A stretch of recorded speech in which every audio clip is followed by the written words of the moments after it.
Welcome back. So we are rounding out the end of Chapter 1, and Chapter 1 ends with this section, The Dual Legacy.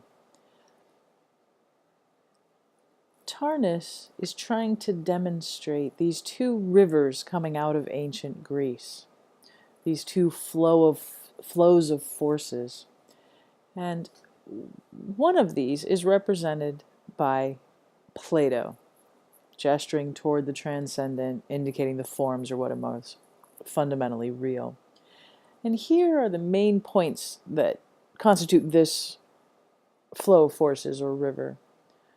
Let's look at the first one. 1. The world is an ordered cosmos, whose order is akin to an order within the human mind. A rational analysis of the empirical world is therefore possible. So what is this order? Guidelines, principles, logos, exactly. So the world is logos, and the logos is also within the human mind. And because we have this logos in the transcendent as well as this logos within us, we can rationally analyze our experience of the empirical world. Number 2, the cosmos as a whole is expressive of a pervasive intelligence. What is this pervasive intelligence? Nous, the nous, exactly. The nous gives to nature its purpose and design, and this intelligence or nous is directly accessible to human awareness if that human awareness is developed and focused to a high degree. If one can put in the effort and escape from the cave, then one comes out into the light of reason and is capable of experiencing this pervasive divine intelligence, this nous. 3. Intellectual analysis, at its most penetrating, reveals a timeless order that transcends its temporal concrete manifestation. What is this transcendent, timeless order? The forms. And these forms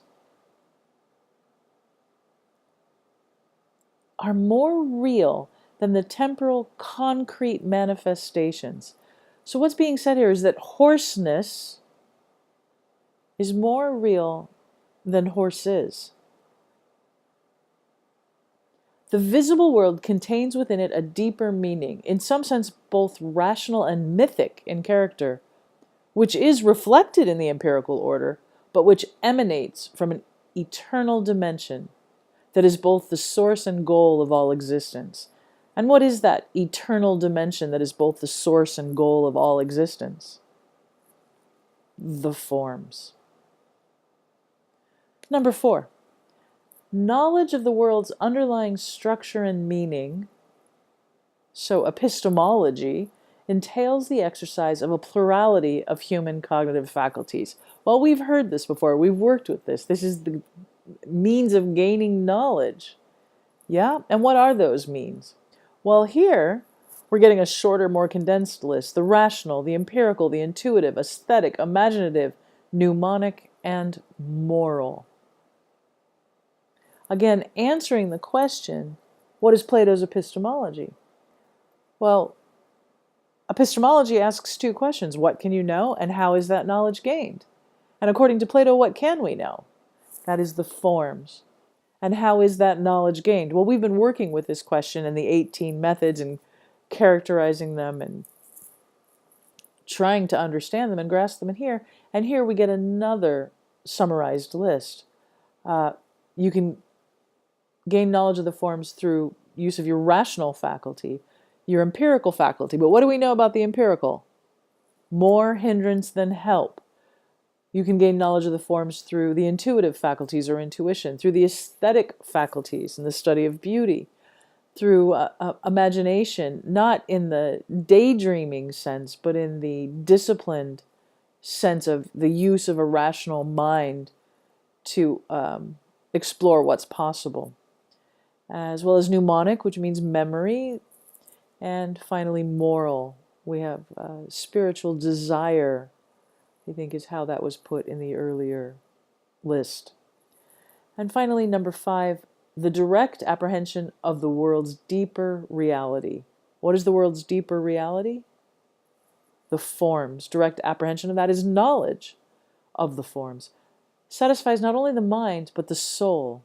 It is, in essence, a redemptive vision, a sustaining insight into the true nature of things, that it is at once intellectually decisive and spiritually liberating. And this is the flow or river represented by Plato's perspective and his insistence that what is most fundamentally real are the forms, and what we can gain knowledge of are the forms. And now we have this second river, or this second flow of forces. And this second river, second flow, however you want to talk about it, is represented by Aristotle and his gesturing down to the material world and to particulars. And here we have number 1, genuine human knowledge can be acquired only through the rigorous employment of human reason and empirical observation. Now this is interesting because he seems to be dismissing all other modes, all of the other 16 modes of gaining knowledge, and focusing on simply 2, human reason and empirical observation, and removing the warning that empirical observation is more hindrance than help, which I think is dangerous.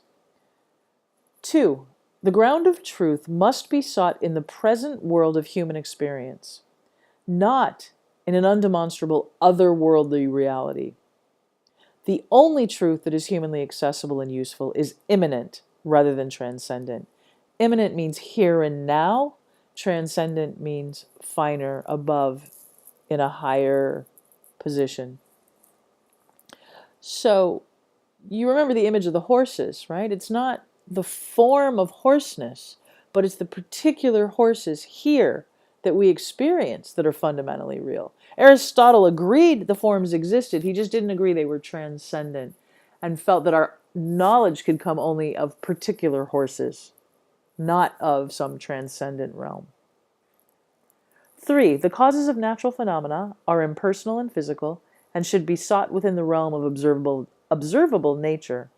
All mythological and supernatural elements should be excluded from causal explanations as anthropomorphic projections. Again, simply saying there is no horseness, there are only horses. 4, any claims to comprehensive theoretical understanding must be measured against the empirical reality of concrete particulars in all their diversity, mutability, and individuality.